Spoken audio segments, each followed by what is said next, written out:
primary duties are working in the community with social service agencies, also working with people in the community that are having a hard time affording dog food or care for their pets. The Humane Society provides so much for our community. There are so many programs that we've had in the last couple years. We have a food pantry. We can talk about low-cost vaccines. We could provide them for them if they can't afford them. I can't even list everything that we do. For the Pets for Life program, we do free spays and neuters, free vaccines, free flea and tick medication, dewormer, behavioral interventions, toys, things like that. Anything that can help keep the pet in the home. Everything I offer for Pets for Life owners is completely free.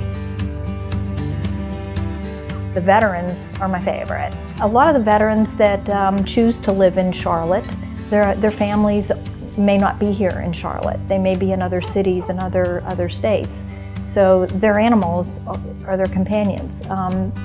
Guys that have night tremors or PTSD, you know, having a cat for a companion that just loves them no matter what, or a dog that they can take for a walk to get outside, and they're not alone, they're not by themselves.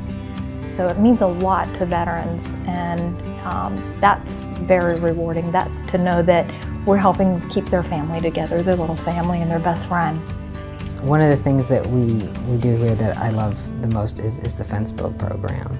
When a client has a dog that's chained outside, we want to help them with their dog, because most people don't want to have their dogs chained outside. It's a necessity. Chaining their dog outside is almost always their last option. They just don't know what else to do. If they get their animals spayed or neutered, fully vaccinated, and get some sort of ID, usually a microchip, we can build them a fence.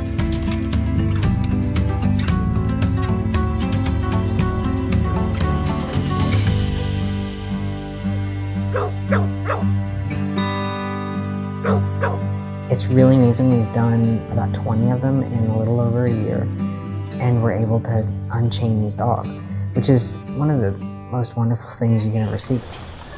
I mean, they feel free now. Oh, yeah. Oh my God. They look so happy.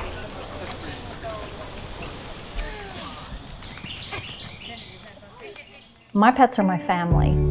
They're my children. They are my comfort when I get home. They are my best friends, and they're the first thing I see in the morning and the last thing I say goodnight to at night. And I think for most people, they feel the same way. They're part of the family. I have one neighborhood called Enderley Park. It's off of Freedom Drive, and I spend an extended amount of time in a very small spot. So I've been out there for 4 months now, and I've covered like 6 blocks. And the need in the areas I do outreach in is very high.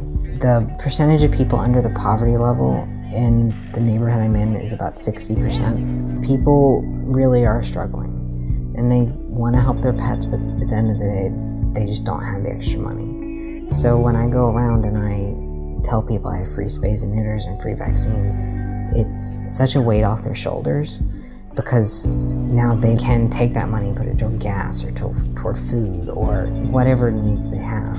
Then their pet isn't something that's creating stress for them, it's just a positive thing. Do you think the Humane Society has changed you as a person? Absolutely. Absolutely. It teaches me to really walk in somebody else's shoes and to see what can happen, because it can happen to all of us. You may lose your job, lose your livelihood, and lose your home tomorrow. So it's taught me to really look at things through other people's eyes.